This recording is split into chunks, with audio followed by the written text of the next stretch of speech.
We're joined now by the Lieutenant Governor of Nevada, Mark Hutchison. And Lieutenant Governor, thank you for joining us, first of all. And we're going to talk about the gun debate in 1 second, but I want to get your take on this brand new report that came out from the Las Vegas RJ, talking about how the shooter was actually trying to go after, if we can get a shot of it, trying to go after the aviation tanks, which are a couple of hundred yards from us here at McCarran Airport. And there were some bullet holes in those tanks.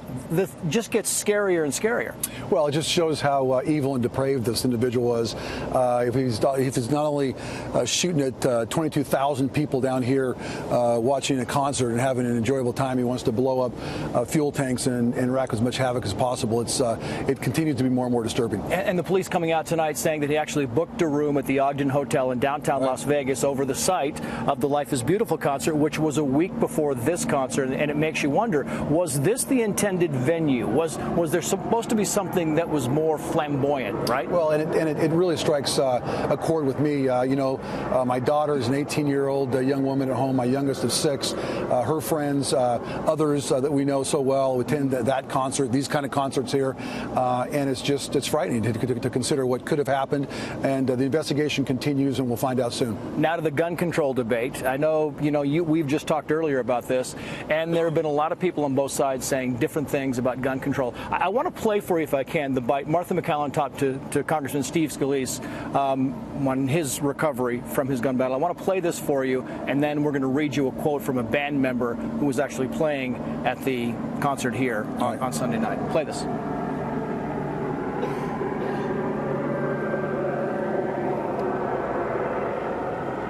They don't have it. But what he's saying is, we'll play Steve Scalise in a minute.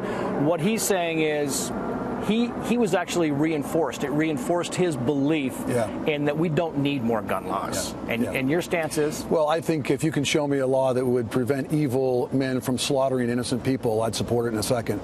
I think we all would. I think it's a little early, Trace, to be talking about policy and what comes out of this situation. We're going to have plenty of debates and opportunities. I can just tell you this: there were some of those victims who I talked to in those hospital rooms. I've been visiting with them for 3 days, and at least a few have told me that one of their thoughts was that they wanted to get their vehicles and get their own guns to be able to protect themselves and their loved ones. Yeah, and what about using these bump stocks, right? Right. 12 of them inside the room. It turns a semi-automatic into close to an automatic weapon. What about Newt Gingrich saying maybe some things like this need to be looked at? Well, I think we are going to look at those kind of things. I think that reasonable precautions can certainly be taken and reasonable approaches to keep us safe. But again, if you can show me a law, Trace, that will prevent a madman from massacring people, I'll support it all day long.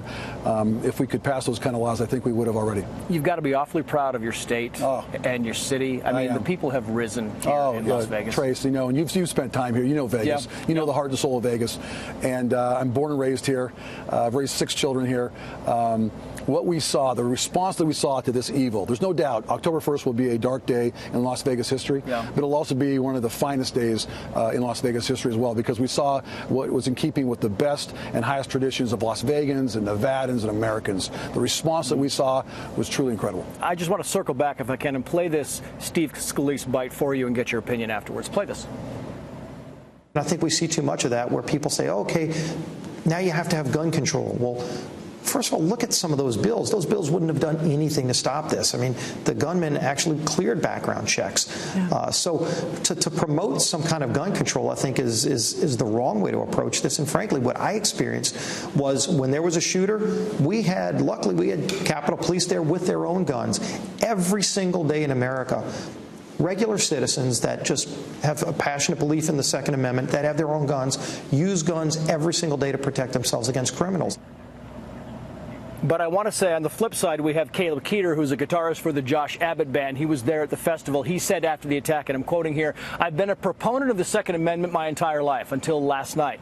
I cannot express how wrong I was. We need gun control right now. My biggest regret is that I didn't realize it until my brothers on the road and myself were threatened by it." So someone who's involved in the middle of it, someone who was involved clearly because he was struck and nearly lost his life. Two different perspectives. One adamant about no gun laws. laws, one saying we need to change them. And we'll continue to have this debate. It's going to be healthy. It's going to be something that is necessary, but not now. It's still very, very early, and let's focus on the victims. Let's help them get their lives back together. I'm so proud of my city. I'm so proud of my state. So proud of my country for the response that they've provided to us. Trace, Americans have responded in a way that Americans always respond, and we're grateful as a city, and we're grateful as a community. Yeah, Lieutenant Governor, you should be proud. I mean, thank you. They rose. It's been really amazing to watch. It has been, and thank you very sir. much, Trace. Appreciate it.